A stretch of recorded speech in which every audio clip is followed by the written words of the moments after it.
We know in California that not enough people vote, and not enough people are even registered to vote. There are 6.5 million eligible but non-registered voters, and we know that that needs to change.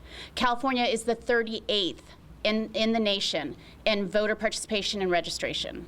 It's unconscionable that we allow this to continue to happen, especially in communities like mine, communities of color, poor communities who often need the most representation.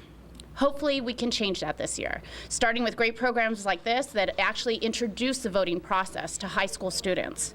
The first thing we need to do is register more voters. I know in my own family, we've been battling for the last year to ensure that folks who are eligible to become citizens actually do it and then register to vote.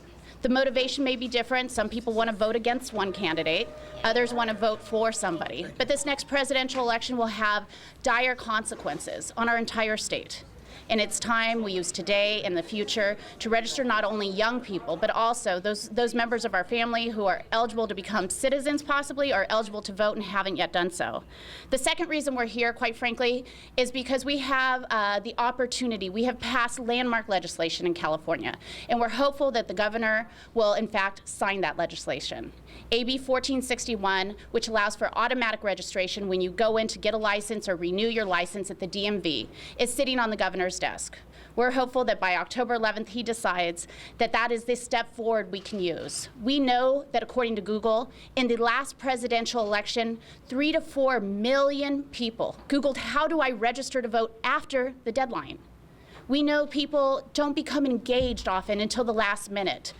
That's one of the reasons one of these programs is so important.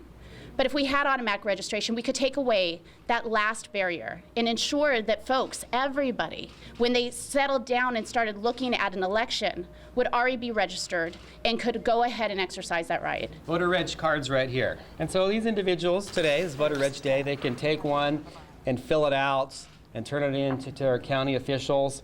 And then she has to hire people to go and read this manually, type in the information. Sometimes there may be errors, they can't read it, so forth. There's human error here and there. Costs a lot of money for counties to basically do all this paperwork.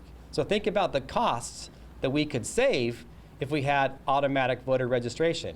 Getting into the 21st century and having these automatically on, potentially on the voter rolls, all those millions that we currently spend on voter registration cards and counties focus on can now be spent on voter engagement, voter participation, doing projects like this at local high schools, focusing on mock elections. So we could dramatically increase voter participation. We try to be very active in our community, especially with the high school students.